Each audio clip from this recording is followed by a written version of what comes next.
ஆண்டவருடைய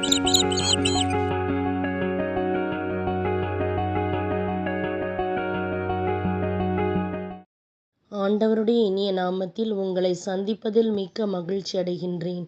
நாம் இன்று தியானிக்க எடுத்திருக்கும் தலைப்பு இயேசுவின் வல்லமையுள்ள நாமத்தில் ஜெயம்.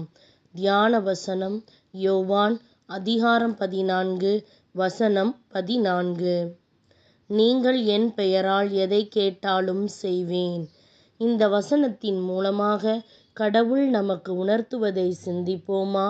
கிறிஸ்துவுக்குள் பிரியமானவர்களே, இன்றைக்கு ஆண்டவர் இயேசு என் நாமத்தினால் நீங்கள் எதை கேட்டாலும் அதை நான் தருவேன் என்ற அருமையான வாக்குத்தத்தத்தை கொடுத்து உங்களை மகிழ்ச்சியாக்குகின்றார். அன்பானவர்களே, உங்கள் வாழ்விலும் இப்படி செய்யப் போவதாக இறைவன் கூறுகின்றார். என் நாமம் என்று இந்த வசனத்தில் குறிப்பிடப்படுவது மிகவும் முக்கியம் வாய்ந்ததாகும்.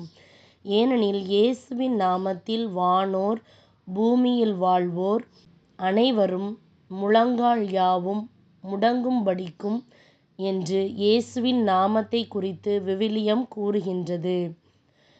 இயேசு மனுக்குலத்தை மீட்கும்படிக்கு தம்மையே சிலுவையில் பலியாக ஒப்புக்கொடுத்து மனிதரின் ஆத்துமாக்களை கிரயம் கொள்ளும்படியாய் தம் இரத்தத்தை சிந்தியபடியினால் இது மெய்யாகவே அதிக வல்லமையுள்ள நாமமாகும். இந்த தியாகமான கிரியையின் மூலம் இயேசு கிறிஸ்து பெரிதான அதிகாரத்தை சம்பாதித்தார். அவருடைய நாமம் அதிக வல்லமை கொண்டதாகும். ஆகவேதான் இயேசு வானத்திலும் பூமியிலும் சகல அதிகாரமும் எனக்கு கொடுக்கப்பட்டிருக்கின்றது என்று கூறுகின்றார். ஆகவே ஆண்டவராகிய இயேசு நீங்கள் எதையும் தம்முடைய வல்லமையுள்ள நாமத்தினால் கேட்க வேண்டும் என்று விரும்புகின்றார். நீங்கள் மனம் திரும்பி ஒவ்வொருவரும் பாவ மன்னிப்புக்கென்று இயேசு கிறிஸ்துவின் நாமத்தினாலே ஞானஸ்நானம் பெற்றுக்கொள்ளுங்கள். அப்பொழுது பரிசுத்த ஆவியின் வரத்தை பெறுவீர்கள் என்று விவிலியம் கூறுகின்றது. நடக்க இயலாமல் இருந்த மனிதரிடம் இயேசுவின் நாமத்தினால் நீ எழுந்து நட என்று சீடர்கள் கூறுவதை விவிலியத்தில் வாசிக்கின்றோம். அந்த மனிதன் எழுந்து அற்புத விதமாக நடந்தான். என் நாமத்தினாலே பிசாசுகளை துரத்துவீர்கள் என்று இயேசு கூறுகின்றார். ஆம், இயேசுவின் நாமத்தில் பிசாசுகள் நடுங்கி ஓடும். அவரது பிள்ளைகள் ஜெபத்தில் கேட்கும்படியே இயேசுவின் வல்லமையுள்ள நாமம் அருளப்பட்டுள்ளது.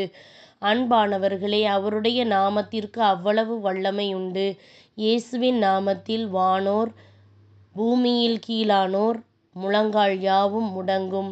இந்த வல்லமையுள்ள நாமத்தில் நீங்கள் ஆண்டவரிடத்தில் கேட்கும் பொழுது அவர் பலத்த அற்புதங்களை செய்வார்.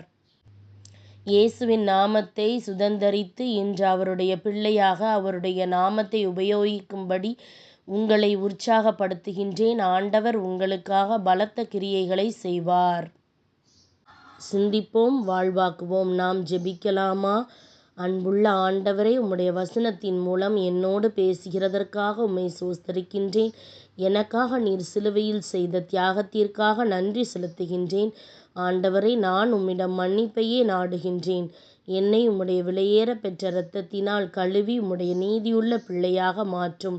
எல்லா நாமத்திற்கும் மேலான இயேசு என்ற வல்லமையுள்ள நாமத்தை எனக்கு தந்ததற்காக உமக்கு ஸ்தோத்திரிக்கின்றேன். உம்முடைய வல்லமையான நாமத்தில் எனக்கு விடுதலையும் சமாதானமும் சுகமும் உண்டு. உம்முடைய நாமத்தில் இருளில் உள்ள எல்லா வல்லமையும் நொறுங்கும். உம்முடைய நாமத்தினால் நான் வாழ்வில் ஜெயம் பெறுவேன். உம்முடைய வல்லமையுள்ள நாமத்தினால் என்னை அற்புதங்களின் பாதையில் நடத்துவதற்காக உமக்கு நன்றி. தகப்பனே, எல்லா மகிமையும் கனமும் உமக்கே உரியது. இயேசுவின் நாமத்தில் ஜெபிக்கின்றேன் நல்ல பிதாவே, ஆமேன். இந்த நாள் ஜெயம் பெறும் நாளாக அமைவதாக. Praise the Lord.